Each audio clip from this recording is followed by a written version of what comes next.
Hello everybody and welcome back to another episode of the Sir Alex Ferguson Challenge with West Ham. Now, as you've just seen, we did draw AS Monaco in the Champions League quarter-finals, but that won't be today.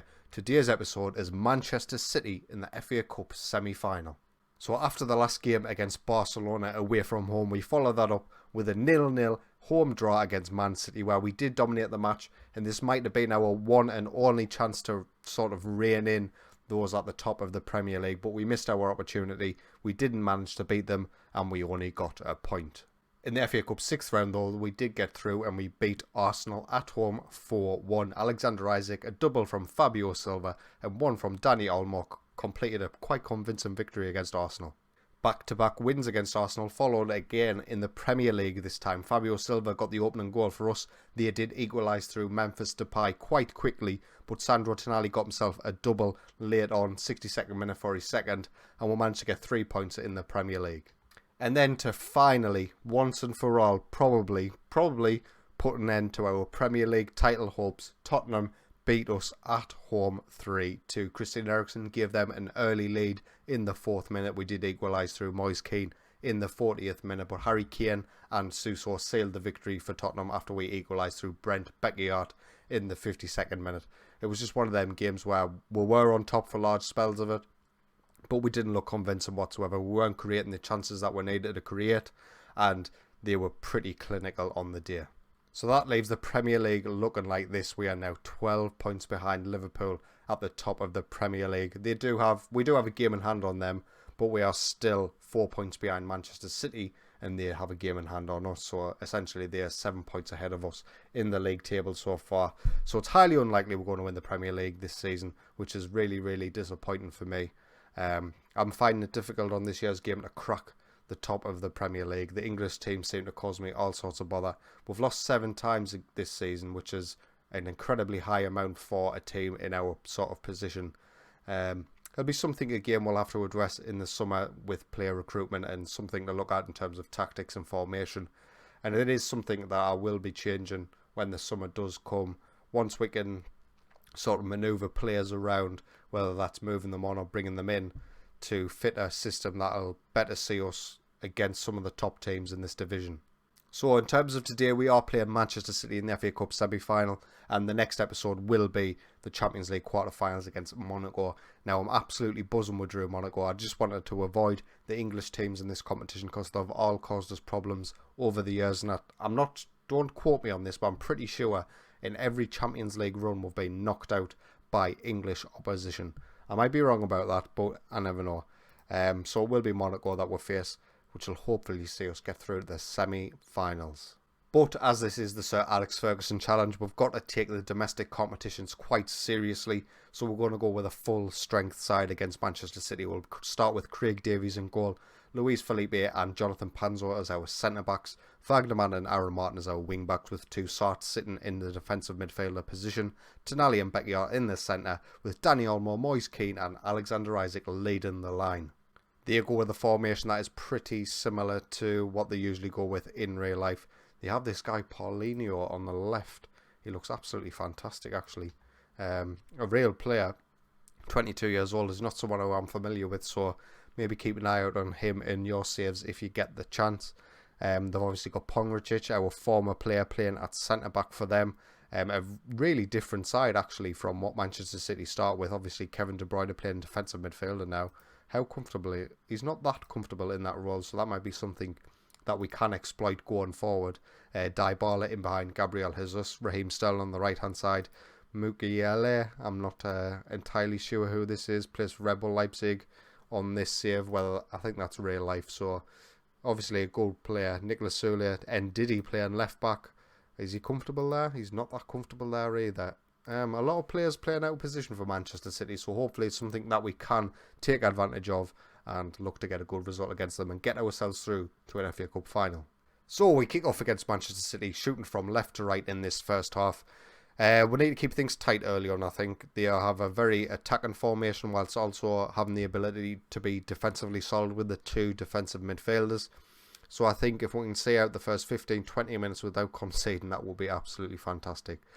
As Pongracic heads just over. Now, it would just be poetic license for him to score against us, but hopefully we can make him rue the decision to leave West Ham. Early 15 minutes doesn't look too good for us. They are dominating possession and chances created. Wagnerman has picked up an early knock, and I forgot to put Emerson on the bench. So what are we going to do here? Are we going to risk him? What sort of injury? Potential foot injury? We can't. We absolutely cannot risk him. We're going to get on Rob Holden in that position. Not ideal by any stretch of the imagination, but it's something we're going to have to do as we look to keep our players fresh for the Champions League. I know I said that the domestic cup competitions are important, and they are, don't get me wrong, but I'm not risking a further increase of injury to Wagnerman just to keep him on the pitch for this game against Man City. And now Rob Holden is injured. What are they doing to our right hand side? We're going to bring on Tony Lardo to play on that left. I should have brought him on initially, actually. We'll change him to an inverted wing back maybe. We'll see if Aaron Martin's any better there. He's not, so we'll keep Aaron Martin in his preferred position, and we'll play Tony Lardo out of position. Hopefully he can see us good. Is this 50 minutes in? It was only 2 minutes at a time for half time. Blow for full half time, ref. So it is half time. Man City have dominated this game so far in the first half. Hopefully we can play better in the second half, obviously. But our boys really do need to step it up if we're to get anything from this game.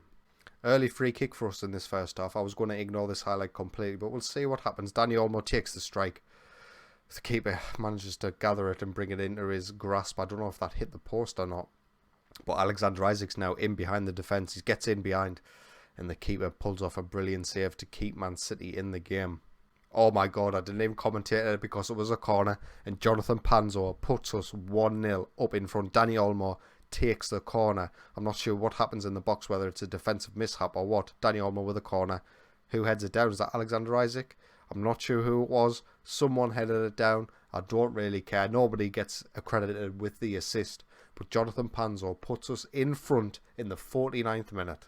58 minutes gone now, and it is a Man City attack this time, and it falls to Jesus. Very fortunately in the box, Craig Davies. What a guy. He has just kept us in this game completely. A double save of the highest standard. That guy is just a legend. 15 minutes to go on the clock, and now we have possession after Man City were pretty high up the pitch. Can we break on them effectively? Beckyard Isaac back post takes a strike on. It was a lame effort, actually, when you think about it. He should have probably put the ball back post where we had a couple of men waiting. But if we can hang on to this will be absolutely fantastic. With 10 minutes to go, we're going to make some changes. Aaron Martin's going to have to stay on. We're going to bring on Ronaldo Vieira, Sandro Tonali, and we are going to bring on Reece Oxford for Luke. No, we can't. We've already made the substitutions that we can make. 4 minutes at a time. It looks like the clock is just ticking away as Man City cannot get themselves back into this game. Aaron Martin's picked up a knock. That is just delightful if we get both our first choice wing backs injured from this game. But we have made it through to the FA Cup final. Another chance to get some domestic silverware under our belt to compare ourselves with Sir Alex Ferguson at the end of the season. So there's a confirmation. West Ham win in FA Cup semi-final. Who is our potential opposition? It is Newcastle or Liverpool. Obviously, I would prefer if Newcastle won that game, as Liverpool are top of the league and look likely to be Premier League winners. So I'd rather not face them in the FA Cup final, if at all possible. And actually, just quickly checking the Premier League, we have dropped a position. Manchester United must have won their game in hand, and they have went 2 points clear from us in third. We are only 4 points clear from Tottenham Hotspur in fifth, so we are not guaranteed Champions League football at all. Never mind looking at winning the title. As it has been quite a bit of a shorter episode, I thought I'd maybe just take a quick look at some of the players that you might be interested in to see how they are developing. Craig Davies, of course, the West Ham goalkeeper. He came through the academy. He was one of the first, I think he was the first intake actually that we ever had. He's a wonder kid goalkeeper, currently 3.5 star, current 5-star potential. He is absolutely fantastic, and he's going to be our goalkeeper for the duration of this save unless somebody bids 500 million for him. That's the only way he's going anywhere. He's performed quite well in the league this season. A 6.94 for a goalkeeper is nothing to sneeze at, and he's doing quite well in the Champions League as well, averaging an 8.03. You might be interested in Jonathan Panzo, an English centre-back who can develop in this game. He's currently 2.5 current, 3-star potential, and it is one of the areas that I am looking to improve again in the summer is the centre-back position. But he's okay. I think I would much prefer it if he was very much a backup player. He has played a lot. He is a backup player really. 11 appearances with 4 in the Champions League as well. But in terms of the centre-back position, we don't have them defined, guaranteed starters. Luis Felipe is probably the closest to that, but even then, I wouldn't say he's like definitive starter. If he started dropping form, I would be happy to drop him as well. But moving on from the defence, we'll have a look at Sandro Tonali, one of the best players on this game to start with at the very least. He starts at Brescia. He's a very buyable signing for most teams. I would imagine Brescia don't have the best sort of reputation, so most teams can sign him. And as you can see, he develops into a wonderful central midfielder. Another one of the regens, Brent Beckiart, is developing really nicely. I like this guy a lot. Great passing ability. He's got the vision, the technique, everything you need for that sort of creative centre midfielder who's also got the ability to be a workhorse at the same time. Decent physicals, not outstanding, really well rounded mentally. Technically he's fantastic. Still got 1.5 star potential to grow as well. 3-star current, 4.5 star potential. 3 caps of the Belgium senior side already. He's going to be here for a while. And we'll speak about one more man before we leave. We'll go with Wagnerman. He's another one who I signed in the first January transfer window I was in charge, I believe, for £15 million. A German right back who has been absolutely solid and consistent for us ever since he joined the club. 16.5 million were paid, and he's just been Mr. Consistent ever since. And I think he's enjoying the more attacking freedom that he's been granted this season, playing in the advanced wing-back role with the attacking complete wing-back duty. I think he's absolutely loving that.